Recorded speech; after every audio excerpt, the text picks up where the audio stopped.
Okay, this will be the nighttime test of the Sena 50c helmet cam. So I head out. Thank you. Oh, I forgot about this. Crap. So I gotta put this on.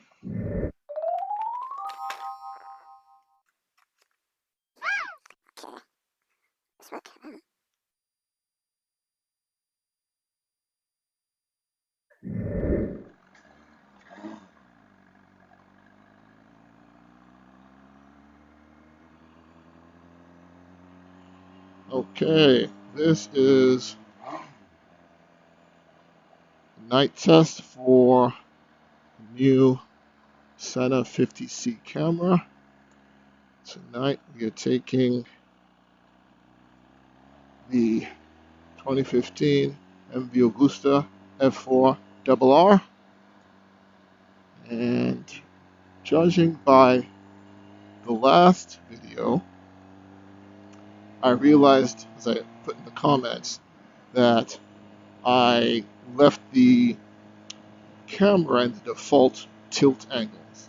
You can actually not only rotate the camera up and down, but you can swivel the lens, so to speak. And when you get it out of the box, at least for mine, it was tilted all the way down. So I'll give it a slanted look. Okay, so apart from that, I was really impressed with the audio. I mean, I was blown away. I expected all this feedback noise, and none of that. None of that.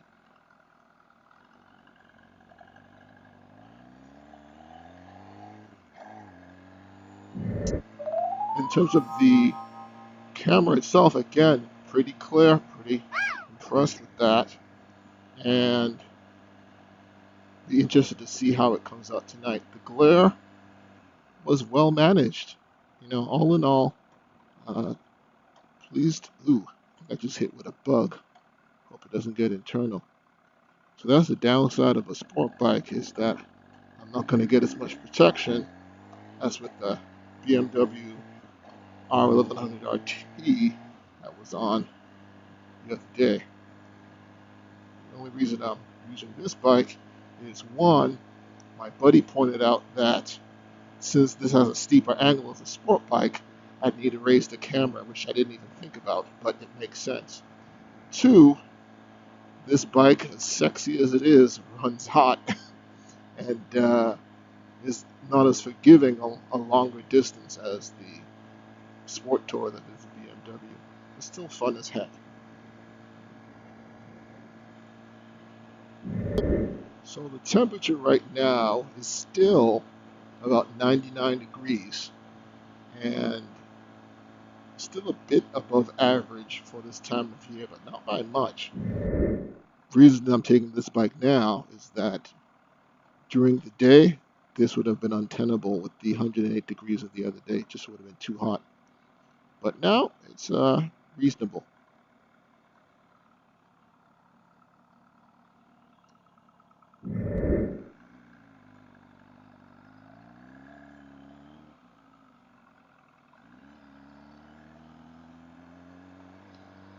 I heard a siren somewhere, I'm not sure where.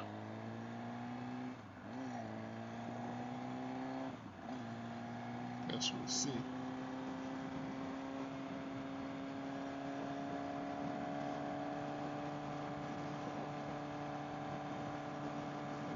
Hoping that my slight adjustments to the camera are going to improve it and also make it doable for me riding on the sport bike.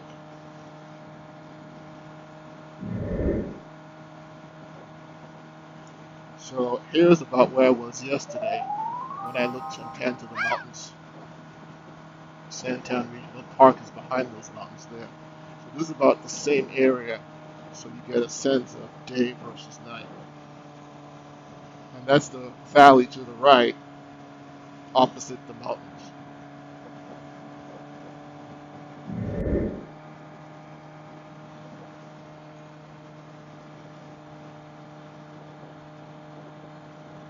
So, side note, the things I find interesting about this motorcycle, I've owned a few sport bikes, well, several, and the directional change on most bikes I've had is below the horn. With this motorcycle, it's reversed.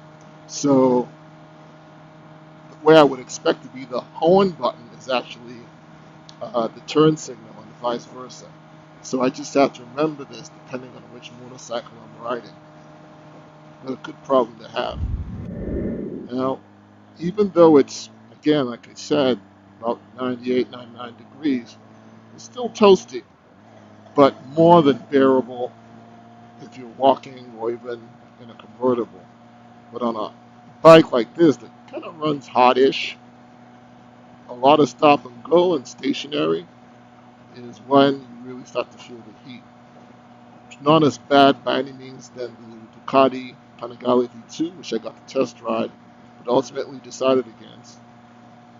So it's doable. It's more than doable versus any of the Panigales that I've either been next to or ridden.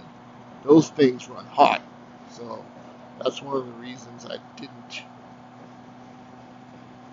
passed on the Panigale, despite the fact that I like the bike. It's a good motorcycle.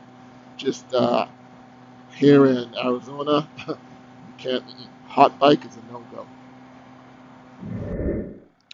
Okay, it looks like it should be good, more than good in terms of getting fuel there. And there being Barnes & Noble to pick up a book and maybe a cookie. But I will definitely make a pit stop on the way back. What I like to do is, before I put in the bike after a ride, I like to fill up by the house, just so I'm not in a situation like yesterday where I'm forced to stop for fuel because I don't have enough and it's a hot ass day.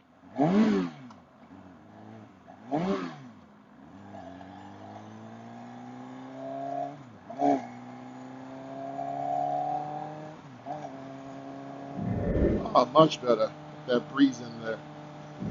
This QT I hit up the other day. This one I'm referring to. See, the horn is here and the turn indicators is there. So the brain's got to remember. It's a nice bike. Very pleased with it. Of course, since I'm an old G, had to get the throttle rocker here, aka poor man's cruise control. And normally I wouldn't take this way. The reason I took this way is just to have the same route as I did the other day for parity for the test. Way too many stoplights here, as I was saying, and it's causing the bike to warm up a lot faster than it would if I take the way I usually do. Not the end of the world, but keep missing second. I gotta work on that. Ah, feel the breeze. Man, hot ass there. So one of the things about this motorcycle that I've noticed is that everybody sees it and thinks it's time for a race, and I'm just trying to get to where I'm trying to go. But I guess it's like dating a supermodel. Everybody wants to try you. Yep, in case you're wondering, that is thundercloud action in the distance there. But that is way over there. It's not expected to get this area. This area is quite cool. You got Gateway Airport on the left. That's the end of the runway. And all those lights you see on the right, that's a new super mega sports complex. They just built it. When I came to these parts first, only thing around here was the airport. So again, more progress. Okay.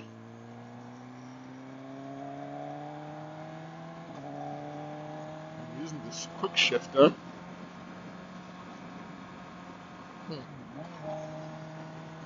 Not as smooth as I would like.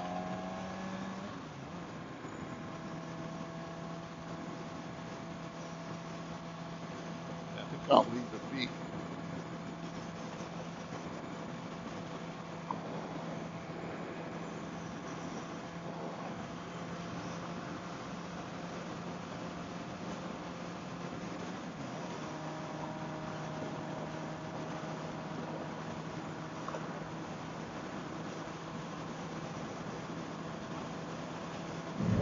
just like riding at night.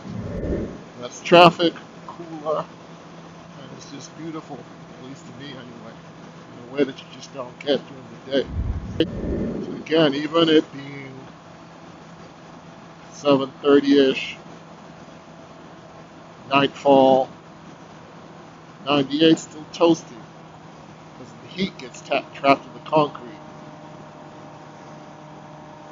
It gets released eventually.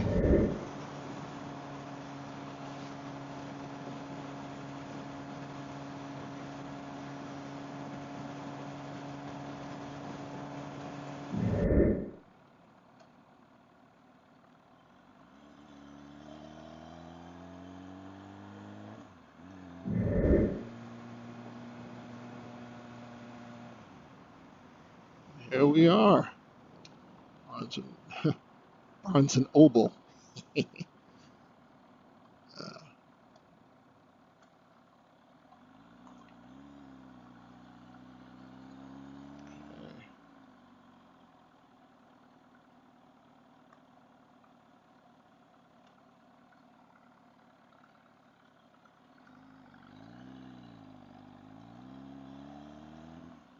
Okay, we put our baby.